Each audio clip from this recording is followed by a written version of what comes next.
السلام علیکم viewers, novel 10 episode number 13۔ زرناب کی گاڑی میں بیٹھتی ہوئے روانہ ہو گئے تھے۔ دل ہی دل میں زرناب ڈر بھی رہی تھی، لیکن اسے ماما کو ہر حال میں بچانا تھا۔ تھوڑی دیر بعد گاڑی ایک عالیشان بنگلے کے داخل ہوئی۔ باہر نکلو، مکرم نے بیک مرر سے اسے دیکھتے ہوئے سرد لہجے میں کہا اور خود باہر نکلا۔ زرناب اس کے حکم کی تعمیل کرتے باہر آئی۔ تمہارا نکاح ہو گیا ہے، یہ بات ماما کو پتہ نہیں چلنی چاہیے۔ سنا تم نے؟ اگر اسے بتایا تو وہیں قبر کھود دوں گا تمہاری، اور کوئی ہوشیاری کرنے کی کوشش بھی مت کرنا، ورنہ مجھ سے برا کوئی نہیں ہوگا۔ اب سے جو میں کہوں گا تم وہی کرو گی، انڈرسٹینڈ؟ مکرم نے اسے گھورتے ہوئے سختی سے کہا۔ اچھے سے جان گئی ہوں تمہیں مکرم شاہ، میری معصوم بہن کی معصومیت کا فائدہ اٹھا رہے ہو، لیکن میں ایسا ہونے نہیں دوں گی۔ تم نے مجھے یہاں لا کر بہت بڑی غلطی کی ہے، اب تم دیکھنا میں کرتی کیا ہوں۔ اس کی بات سن کر زرناب نے اس کے حکمیہ لہجے پر بے جو تاب کھاتے ہوئے دل ہی دل میں کہا اور اس بات میں سر ہلایا۔ مکرم نے اس کے سر ہلانے پر ہنکار کرتے اسے اپنے ساتھ آنے کا اشارہ کرتے قدم بڑھائے۔ گھر کے اندر داخل ہوتے ہی زرناب کی نظریں بے تابی سے امامہ کو ڈھونڈنے لگی تھیں۔ کچن سے آتی نسوانی کہکوں کی آواز پر مکرم کچن کی طرف بڑھا تو زرناب بھی اس کے پیچھے گئی۔ چھوٹی بیوی، یہ جل رہا ہے، اف کیا کر رہی ہیں آپ؟ میں نے کہا بھی تھا آپ مت کریں، میں بنا دوں گی۔ جنت نے چولہا بند کرتے پتیلے میں جلے میزے کو دیکھتے ہوئے کہا۔ یہ تو جل گیا، اب وہ کیا کھائیں گے؟ امامہ نے افسوس سے پتیلے کو دیکھتے ہوئے کہا۔ آپ بیٹھے، میں بنا دیتی ہوں، چھوٹے سائیں کے آنے میں بھی وقت رہتا ہے، تب تک ہم بہت اچھا کھانا بنا لیں گے۔ جنت نے اس کا موڈ خراب ہوتے دیکھ کر کہا۔ مکرم نے ان دونوں کو مگن دیکھ کر کھنگارتے ہوئے اپنی طرف متوجہ کیا۔ اس کی آواز سن کر دونوں جھٹکے سے مڑیں، ایسے کہ جلی ہوئی پتیلی ان دونوں کے پیچھے چھپ گئی۔ آپ آ گئے، وہ میں، امامہ نے ڈگتے کہنا چاہا جب مکرم کی پوچھ سے زرناب کو دیکھتے ساکت رہ گئی۔ اس کو دیکھتے زرناب کی آنکھوں میں آنسو چمکے۔ آپ بھی؟ امامہ کو اپنی آنکھوں پر یقین نہیں آ رہا تھا۔ وہ آپ کسی کیفیت میں کہتے ہوئے زرناب کے پاس گئی۔ آپ سچ میں میرے سامنے ہیں، اللہ تعالی شکر ہے، امامہ تشکرانہ انداز میں بھیگے لہجے میں کہتے اس کے گلے لگی۔ کہاں چلی گئی تھیں آپ؟ ایسے پریشان کرتے ہیں اپنوں کو، شکوہ کے نہ لہجے میں کہتے اس نے ناراضگی سے زرناب کو دیکھا۔ آئی ایم سوری یار، مجھ سے غلطی ہو گئی، لیکن اب میں واپس آ گئی ہوں نا، اب سب ٹھیک ہو جائے گا، بالکل پہلے جیسا، زرناب نے اپنے آنسو پونچھتے ہوئے کہا۔ سب پہلے جیسا؟ امامہ نے ڈھک کر اس کے الفاظ دہراتے مکرم کو دیکھا۔ مطلب میں ان سے دور ہو جاؤں گی؟ مجھے تو عادت ہو گئی ہے، ان کے بنا سکون نہیں آتا، کیا میں ان سے دور رہ پاؤں گی؟ یہ سوچتے ہوئے امامہ کے وجود میں سناٹا چھا گیا، دل بند ہونے لگا تھا۔ مکرم اس کے چہرے پر چھائے اذیت ناک تاثرات کا جائزہ لے رہا تھا۔ امامہ کی آنسوں میں کچھ ایسا تاثر تھا جس نے مکرم کو چونکا دیا۔ امامہ، موم ڈیڈ کیسے ہیں، اور بھائی؟ زرناب کے پوچھنے پر وہ ہوش میں آتے پھیکا سا مسکرا دی۔ سب ٹھیک ہیں آپی، آپ کو بہت یاد کرتے ہیں، اور دلاور بھائی تو انگلینڈ چلے گئے ہیں، گھر کسی سے بات ہی نہیں کرتے۔ یہ سب میری وجہ سے ہوا ہے، سب میں نے بھی کرا ہے، ٹھیک بھی میں ہی کروں گی، زرناب نے پرعزم لہجے میں کہا تو مکرم اس کے میلو ڈرامے پر خوف سے سر جھٹکتے چلا گیا۔ امامہ جنت کو اچھا سا کھانا بنانے کا کہتے ہوئے زرناب کو اپنے کمرے میں لے گئی۔ دونوں بہنیں باتیں کرتے ایک دوسرے کو اپنے دل کا حال سناتی رہیں، لیکن پھر زرناب نے ایسی بات کہہ دی جسے سن کر امامہ کو لگا اب وہ اگلا سانس نہیں لے پائے گی۔ امامہ، تم سن رہی ہو نا میں کیا کہہ رہی ہوں؟ تم مکرم سے طلاق کا مطالبہ کرو، اسے کہو تم اس کے ساتھ نہیں رہنا چاہتی، زرناب نے اس کا سفید پڑتا چہرہ دیکھ کر کہا تو امامہ نے چونکتے ہوئے اسے دیکھا۔ آپی میں، اس سے بولا نہیں جا رہا تھا، حلق سوکھ گیا تھا، ایسے جیسے کانٹے چبھنے لگے تھے۔ مکرم نے اپنے بابا شاذم شاہ کو کال کرتے ہوئے زرناب کے بارے میں سب بتا دیا، اس کا حویلی سے نکلنا اور مکرم کا اسے 2 دن تک قید میں رکھنا، سب بتا دیا، جسے سن کر شاذم شاہ پریشان ہو گئے۔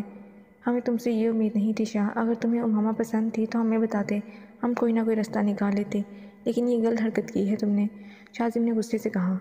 بابا سائیں، زرناب بھی مجھ سے شادی نہیں کرنا چاہتی تھی، وہ گھر سے نکلی ہی اپنی مرضی سے تھی، یہ آپ بھی جانتے ہیں، زبردستی کے رشتے کبھی کامیاب نہیں ہوتے، میں نے اس کے منصوبے کو ناکام کرتے ہوئے سزا کے طور پر قید کیا تھا، اس کے بعد میں اسے حویلی لیا تھا، مگر وہ چکمہ دے کر بھاگ گئی، اور اب اس نے نکاح کر لیا ہے، لیکن میں چاہتا ہوں کہ سب پہلے جیسا ہو جائے، زرناب پر کوئی بات نہیں آئے گی، بس آپ کو میرا ساتھ دینا ہوگا چاچا جان اور چاچی کو اعتماد میں لینے کے لیے، زرناب کا نکاح ہو گیا، یہ صرف آپ جانتے ہیں، اس کا علم حویلی میں کسی کو نہیں ہے، میں چاہتا ہوں چاچا چاچی زرناب سے ناراضگی ختم کر دیں، جیسے ہی وہ راضی ہوں گے ہم زرناب کا نکاح پھر سے چاچا چاچی کی رضامندی کے ساتھ زرار خان سے کروا دیں گے۔ مکرم نے ساری بات سمجھاتے ہوئے کہا تو شاذم شاہ کو اس کی بات مناسب لگی۔ ٹھیک ہے، لیکن یہ ہوگا کیسے؟ یہ میں آپ کو بعد میں بتاؤں گا، لیکن بس آپ نے چاچا جان کو سنبھالنا ہے، انہیں زرناب کے نکاح کا علم نہیں ہونا چاہیے، حویلی کب آ رہے ہو تم؟ یہاں میں اکیلا سب نہیں سنبھال سکتا، دلاور تو ایسا گیا ہے کہ واپس پلٹنے کا راستہ ہی بھول گیا ہے، چودھریوں نے بہت تنگ کر رکھا ہے سب کو، گاؤں کے سردار تم ہو، اور جب سردار نہ ہو تو محارب لوگ ساخت کو نقصان پہنچانے کے لیے تلواریں تیز کر لیتے ہیں۔ آپ پریشان نہ ہو بابا سائیں، 2-3 دن میں یہاں کا کام وائنڈ اپ کر کے آ رہا ہوں میں، دیکھ لوں گا سب کو، مکرم نے غصے سے دانت پیستے ہوئے ڈیروں والے انداز میں کہا اور پھر الوداعی کلمات ادا کرتے ہوئے کال کاٹ دی۔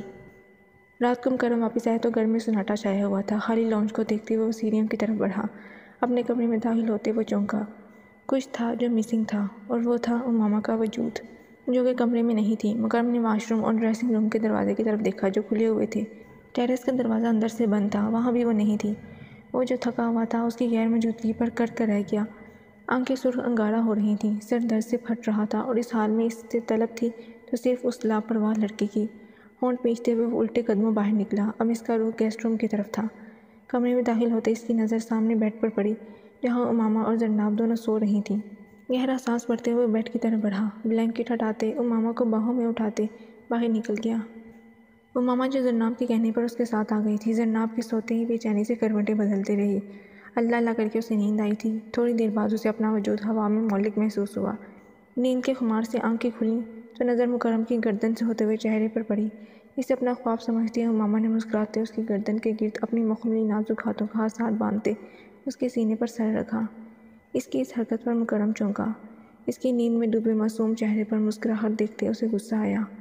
میرا سکون چھین کر کتنے سکون سے سو رہی ہو جین سائیں، لیکن میرا نام بھی مکرم شاہ ہے، ہوش ٹھکانے نہ لگا دیے تو کہنا۔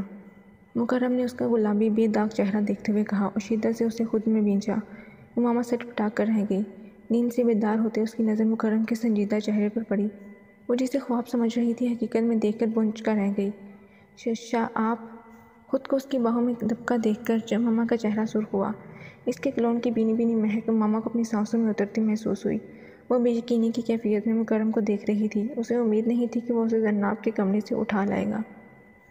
مکرم نے کمرے میں آتے اسے بیڈ پر لیٹاتے تیکھی نظروں سے دیکھتے ہوئے اس کی طرف جھکا۔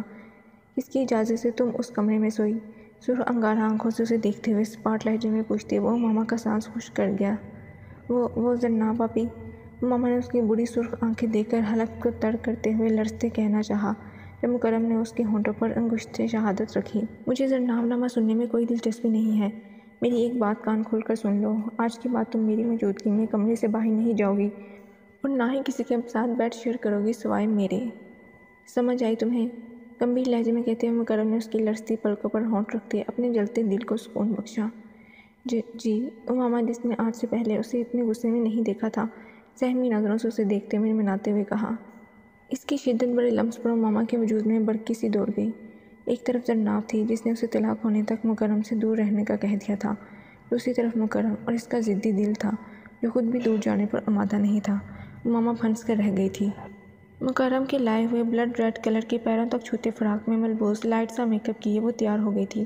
ایک نظر گھڑی پر ڈالتے ہوئے باہر بھاگی۔ مکرم کے آنے کا وقت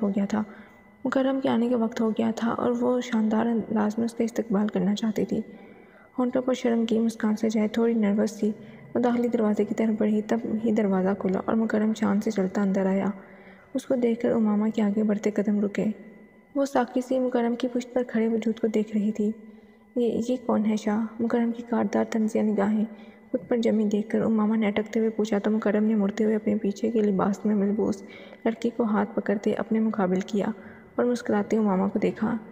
یہ میری بیوی ہے، ربیل مکرم شاہ۔ مکرم کے الفاظ تھے کہ پگھلا ہوا سیسا۔ امامہ کے قدم لڑکھڑائے۔ بے یقینی سے مکرم کے ہاتھ میں دبے اس لڑکی کے ہاتھ کو دیکھا اور آگے بڑھتے ہوئے غصے سے پاگل ہوتے کھینچ کر تھپڑ مارا۔ آپ میرے ساتھ ایسا کیسے کر سکتے ہیں؟ میں جان لے لوں گی آپ کی اور اس کی بھی، امامہ نے غصے سے چیختے ہوئے کہا۔ مکرم جو گہری نیند میں تھا اچانک اس افتادے پر ہکا بکا رہ گیا، لیکن جیسے ہی اسے سمجھ آیا غصے سے اس کی شریانیں پھول گئیں۔ یہ بات ہی اس کا خون کھولا گئی تھی کہ امامہ نے اسے تھپڑ مارا۔ امامہ! بپھرے انداز میں اٹھ کر دھاڑتے ہوئے اس نے امامہ کو بازو سے پکڑ کر کھینچتے ہوئے بیڈ پر بٹھایا جو نیند میں جھولتے ہوئے چلاتے ہوئے رو رہی تھی۔ میری جگہ لوگی، میں تمہیں جہنم واصل کر دوں گی چپکلی۔ شاہ صرف میرے ہیں، تم انہیں مجھ سے نہیں چھین سکتی، امامہ نے نیند میں روتے ہوئے ہذیانی انداز میں چیختے ہوئے کہا تو مکرم جو غصے سے اس کو گھور رہا تھا اس کی بات سنتے حیران رہ گیا۔ مطلب وہ خواب میں کسی سے لڑ رہی تھی، وہ بھی اس کے لیے، اور یہ حرکت بھی لاشعوری طور پر خواب کے زیر اثر تھی۔ امامہ ہوش میں ہو، کیا ہو گیا ہے؟ اسے پھوٹ پھوٹ کر روتا دیکھ کر مکرم نے اس کا گال تپتپاتے اپنے سینے سے لگاتے اس کی کمر سے ہلائی۔ امامہ نے روتے ہوئے سرخ سجی آنکھیں کھولتے ہوئے اسے دیکھا۔ آپ میرے ساتھ ایسا نہیں کر سکتے، آپ صرف میرے ہیں، میں نہیں رہ سکتی آپ کے بنا، امامہ نے بچوں کی طرح اس کے سینے میں منہ چھپاتے سسکتے ہوئے کہا۔ مکرم کا دل اس کے سسکنے پر تڑپ اٹھا۔ ایک طرف یہ خوشی بھی تھی کہ ماما کے دل میں بھی اس کے لیے محبت ہے، تو دوسری طرف اس کا رونا مکرم کو تکلیف دے رہا تھا۔ جن سائی، میرا دل تم پر قربان، تم میرے وجود کا حصہ ہو جو ہمیشہ میرے وجود کے ساتھ روح سے بھی جڑا رہے گا۔ تمہاری جگہ کوئی نہیں لے سکتا، کوئی بھی نہیں۔ رو مت میرے جگر کے ٹوٹے، میں تمہارے پاس ہوں، ریلیکس۔ مکرم نے ہونٹوں سے اس کے آنسو چنتے ہوئے گمبھیر لہجے میں کہا۔ تھوڑی دیر تک ماما کی سسکیں گونجتی رہیں اور پھر وہ واپس گہری نیند میں ڈوب گئی۔ مکرم نے اسے بیڈ پر لٹاتے اس کی پیشانی پر بکھرے بال سنوارتے محبت سے اس کی سلور زدہ پیشانی پر ہونٹ رکھے، جو نیند میں ہوتے ہوئے بھی بے چین اور مضطرب تھی۔ اس کے بال سہلاتے ہوئے مکرم نے اس کی بے چینی ختم کرنی چاہی اور اس میں کامیاب بھی رہا۔ اس کے چہرے پر چھائے سکون کو دیکھتے ہوئے مکرم ہنس دیا۔ تو تمہارا مجھ سے عشق کرنا طے ہوا امامہ مکرم شاہ، تمہیں اس بات کا ادراک ہو ہی گیا کہ تم مجھ سے مکمل ہو۔ اب تم چاہ کر بھی مجھ سے دور نہیں جا سکتی۔ تمہارا یہ عشق، یہ ضدی عشق تمہیں اجازت ہی نہیں دے گا۔ تم بے بس ہوتے ہوئے میری باہوں میں آزماؤ گی۔ مکرم نے فاتحانہ نظروں سے اسے دیکھتے ہوئے سرگوشیانہ انداز میں کہا۔ وہ مکرم شاہ تھا جو کبھی نہیں ہارتا تھا، جسے فن آتا تھا اپنے سحر میں قید کر کے مقابل کو ڈیر کرنے کا، اور اس نے جکڑ لیا تھا اس معصوم پرورش کو، کیونکہ وہ فاتح تھا۔